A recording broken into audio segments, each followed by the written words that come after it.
You know, as I sit here today, taping this particular segment about the world that we're living in, the political landscape that has unfolded before our very eyes over the last few weeks or so, specifically Donald Trump recapturing the presidency of the United States.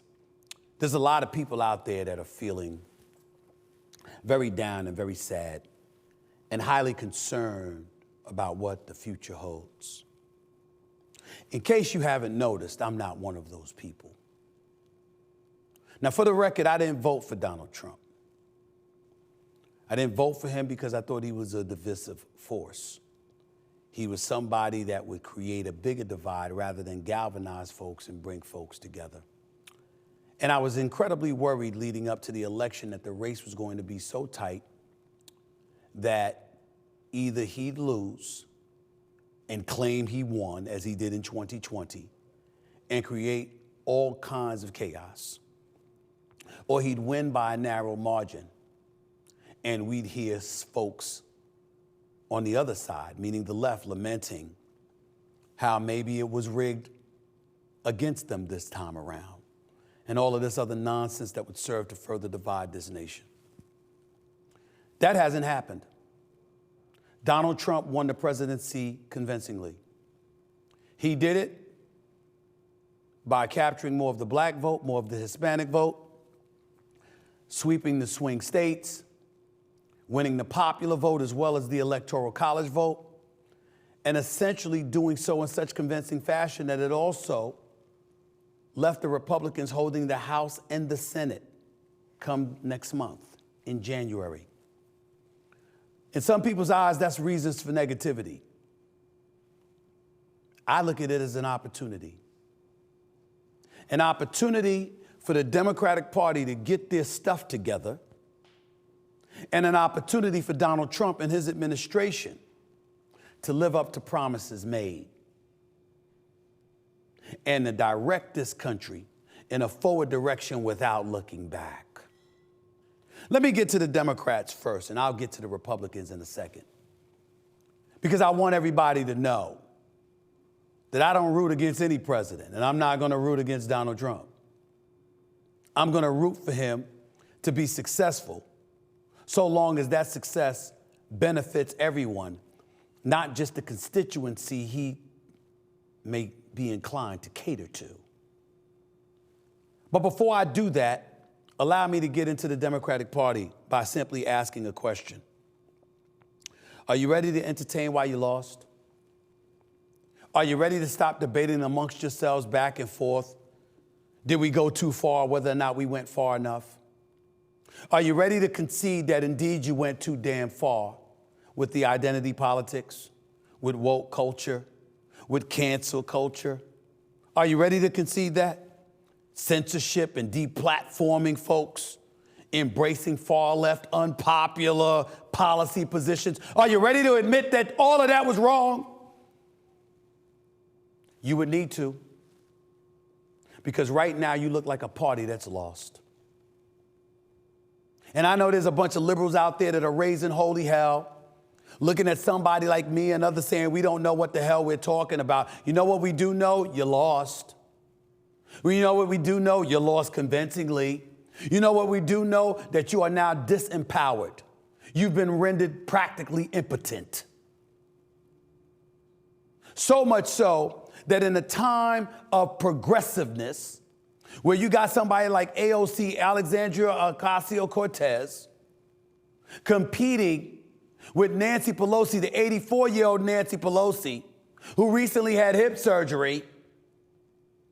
When competing against her, she still beat AOC.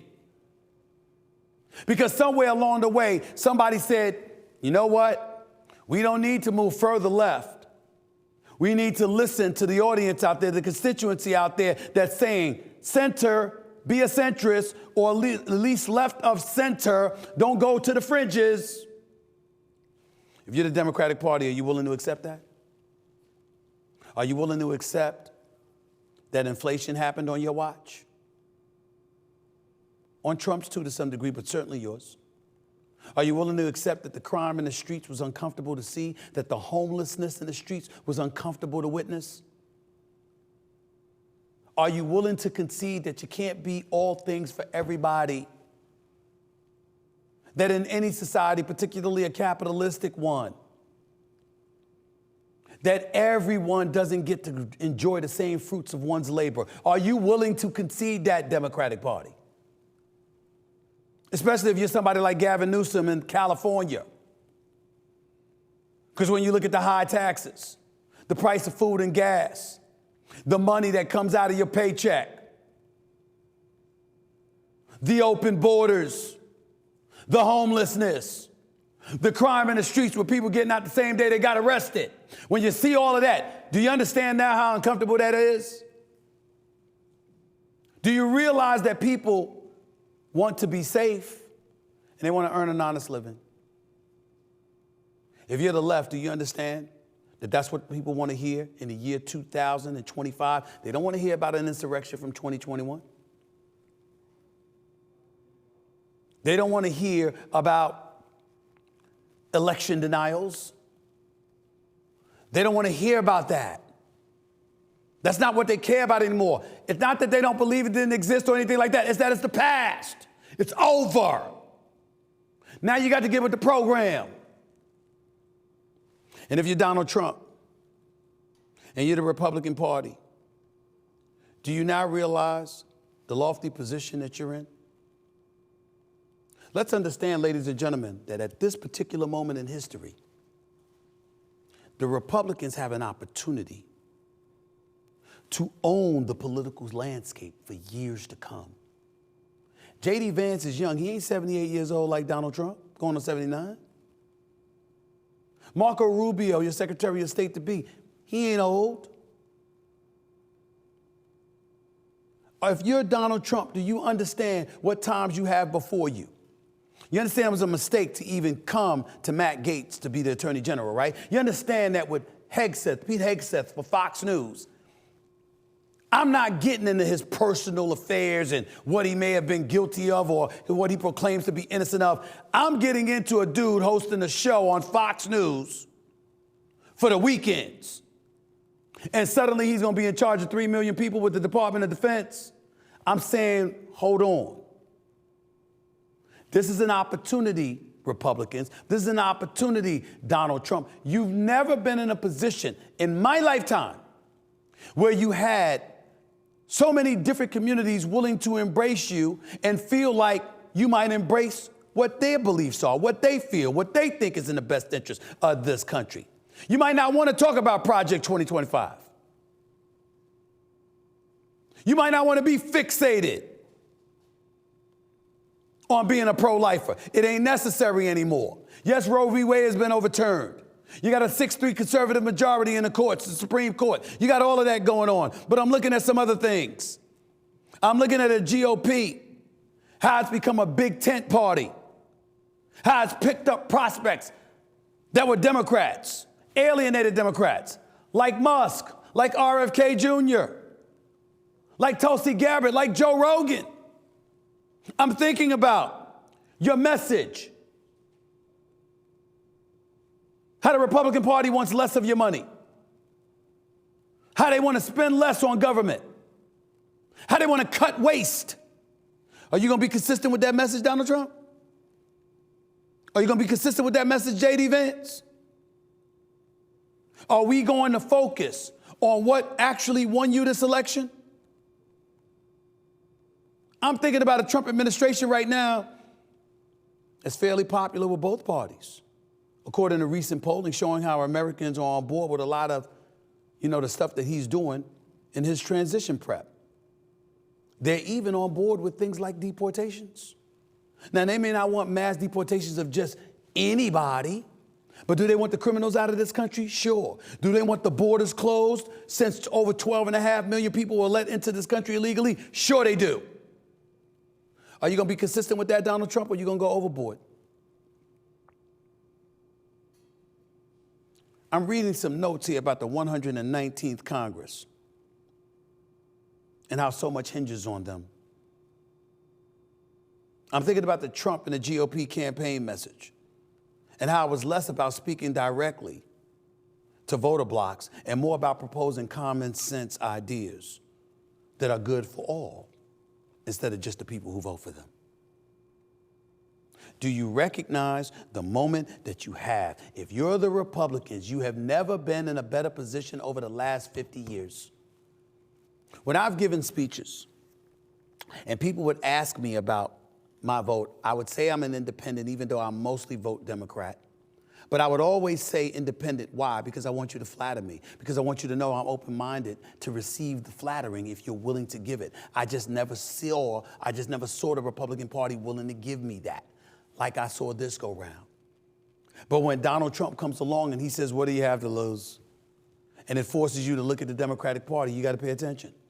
When he talks about less government spending, less waste, and keeping more of your money in your own pocket, and eradicating inflation, and making things affordable again, the price of food, the price of bread, the price of gas, etc. You got to pay attention to that. Instead of trying to guilt you into accepting anything that anybody throws along because they're touching your soul. These are the kind of things that hurt the party. Whether it's a Bernie Sanders, it's an Elizabeth Warren, it's an AOC or anybody else. Not to cast any aspersions on them because I'm sure they're good, God-fearing people that try to do the best and look out for the desolate and disenfranchised. But when you give everybody the impression that they're going to hell if they don't agree with you, that doesn't exactly help you compromise with the other side. And American people are tired of that. In the end, regardless of what we want to say about Donald Trump, here's what we have to look at. His reputation as a deal maker, bankruptcies notwithstanding,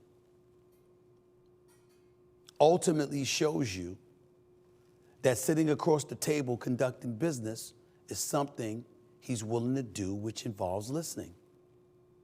And if he can get what he wants by giving you some of the things that you want, then everybody can end up walking away happy. I don't see this as a death knell for this nation.